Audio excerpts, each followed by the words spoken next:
अस्सलामुअलैकुम वरहमतुल्लाहि वबरकातुह। बिस्मिल्लाहिर्रहमानिर्रहीम। पिछले सबक में हमने नुक्ता माकूस की मश्क किए थे, अब नुक्ता मुदव्वरा की मश्क करेंगे। आइए चलते हैं मश्क की तरफ।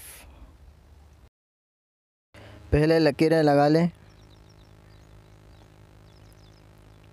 एक सीधी सी लकीर होना चाहिए और फिर उसके बाद दो ख़त लगा के फिर एक दूसरी लकीर लगाना चाहिए।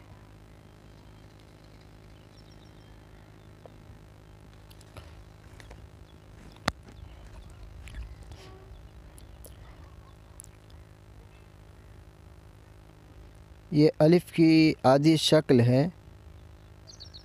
जिस तरह अलिफ़ की मश्क होती है इसी तरह इसकी भी मश्क होती है, लेकिन इसमें फ़र्क यह है कि ये दो क़द का होता है। बहुत एहतियात के साथ इसकी मश्क की जाती है ताकि जब मुरक्कब हुरूफ आएंगे तो वहाँ पर इसकी ज़रूरत पड़ेगी। ये नुक्ता मुदव्वरा की दूसरी किस्म है। ये भी दो क़द की होती है और इसकी चौड़ाई एक क़द होती है। आप स्क्रीन पर देख सकते हैं। अब आइए मश्क की तरफ के दो लकीरें लगाएं। दो क़द का फ़ासला होना चाहिए। एक लकीर है और ये ऊपर की लकीर।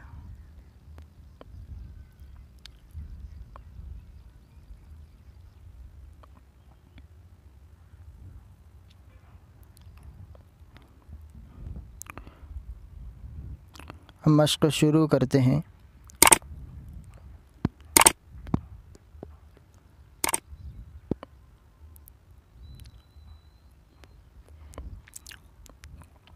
बहुत एहतियात के साथ इसकी मश्क की जाती है। पहले निशान लगा लें ताकि आपको आसानी हो और धीरे धीरे नीचे की तरफ लेकर आएं। इसको नुक्ता मुदव्वरा कहते हैं। ये बहुत जगह इस्तेमाल होता है। इंशाअल्लाह आपको मुरक्कबात में इसकी तफसील आपको पढ़ेंगे और इसकी मश्क भी करेंगे। अब देख सकते हैं कि ये भी वही शक्ल है।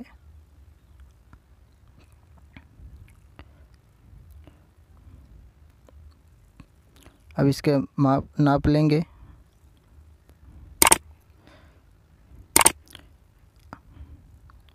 इसके दो क़द होते हैं और ऊपर का चौड़ाई इसकी एक क़द होती है और इसकी नाप भी वही है। एक लकीर लगाएंगे।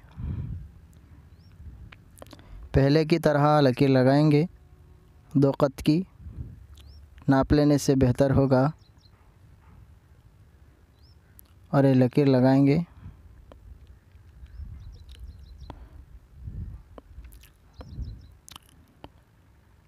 अब इन सब को इकट्ठा लिखेंगे।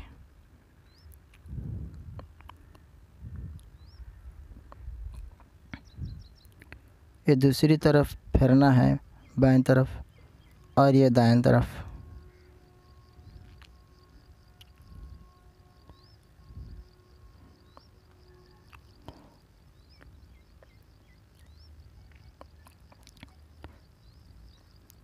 और ये ऊपर से नीचे की तरफ इस तरह।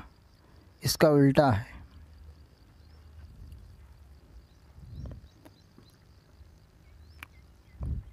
जहाँ भी कमी बेशी हो वहाँ पर इसको पूरा कर सकते हैं। देखिए नाप लें सही है या गलत। तो ये सही है कि भी ये क़द है।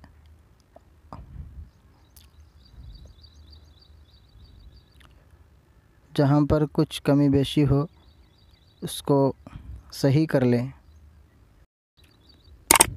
यह आपको मुरक्कबात में बहुत काम आएंगी।